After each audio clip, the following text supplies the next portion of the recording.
بابری مسجد کی شہادت کا ذکر کرتے رہیں گے، دنیا کو بتائیں گے کہ تم نے جا کر سپریم کورٹ سے وعدہ کیا تھا کہ مسجد کے اینٹ کو ہاتھ نہیں لگایا جائے گا، تمہارے لوگوں نے مسجد کو شہید کیا، اور ہماری مسجد جو 550 سال سے وہاں پر تھی، جہاں بہین حی علی الصلاۃ اور حی علی الفلاح کی صدائیں دی، تم نے مسجد کو شہید کیا اور مومنٹوں کے طور پر تم نے اینٹ کو اٹھا کر لے کر گئے۔ ہم اپنے بچوں کو سکھا کر جائیں گے اس دنیا سے، اگر ہماری سسکیاں باقی رہیں گی تو ہم کلمہ بھی پڑھیں گے اور کہیں گے بابری مسجد کی شہادت کو یاد رکھو۔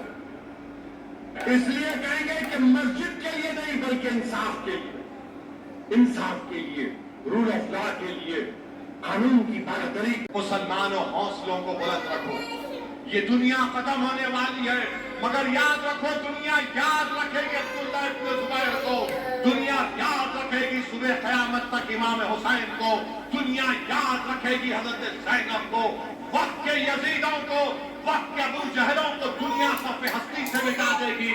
تم امید ہو کہ انشاءاللہ تعالی حق کامیاب ہوگا۔ تو مسلمانوں تاریخ کا مطالعہ کرو۔ میں اس لیے کہہ رہا ہوں کہ تم اپنے حوصلوں کو بلند رکھو۔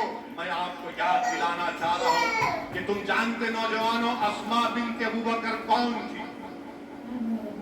اسماء بنت ابوبکر کون تھی؟ اسماء بنت ابوبکر حضرت صدیق اکبر کی صاحبزادی تھی۔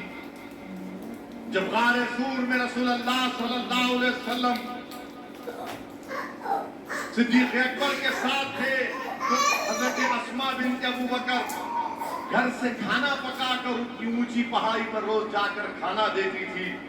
تو رسول اللہ صلی اللہ علیہ وسلم نے ان کو کہا، ان کو لقب دیا کہ ذات و نات و خان ہے۔ وہ اسماء بنت ابوبکر جب ابو جہل کو معلوم ہوا کہ محمد صلی اللہ علیہ وسلم جا چکے، تو اسماء بنت ابوبکر کے گھر کو آ کر اس نے پوچھا، بتاؤ اسماء کہاں ہے تمہارا باپ اور کہاں ہے محمد صلی اللہ علیہ وسلم؟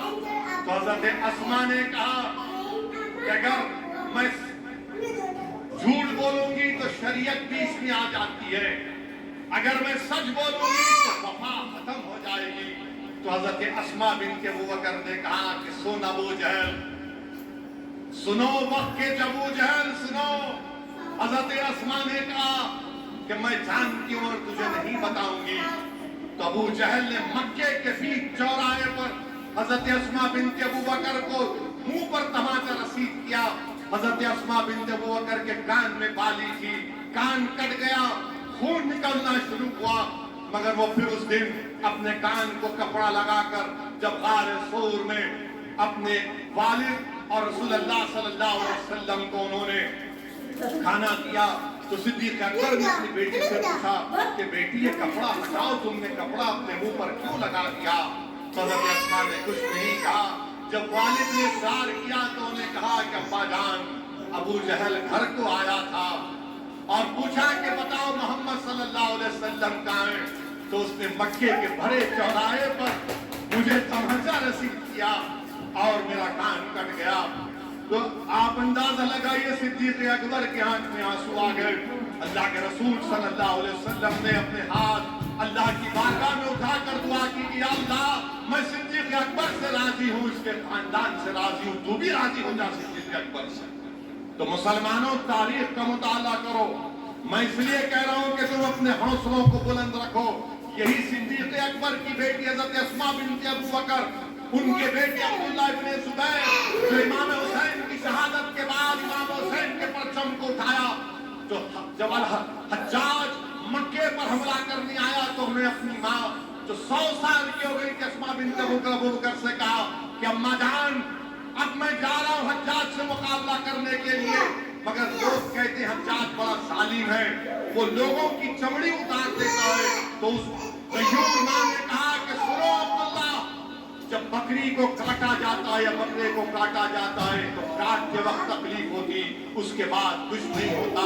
پھر ماں نے اپنے بیٹے سے پوچھا کیا تم حق پر ہو؟ بیٹے نے کہا ہاں ماں میں حق پر ہوں۔ تو ماں نے کہا کیا میرے بیٹے اپنی جان کو محمد صلی اللہ علیہ وسلم کے دین پر قربان کرو۔ اور جب وہ شہید ہو گئے تو حجاج نے عبداللہ ابن زبیر کی لاش کو مکے میں لگا دیا. تو عبداللہ ابن عمر جب لاش کے پاس سے گئے تو کہا کہ 14 دن سے لاش لٹکی ہوئی ہے مگر اس سے خوشبو آ رہی ہے.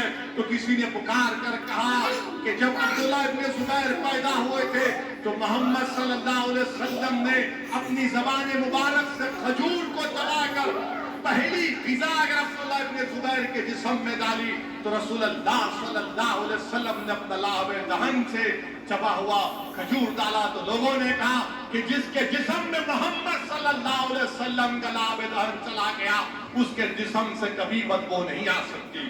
تو مسلمانوں حوصلوں کو بلند رکھو.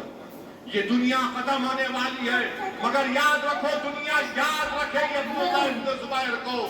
دنیا یاد رکھے گی صبح قیامت تک امام حسین کو. دنیا یاد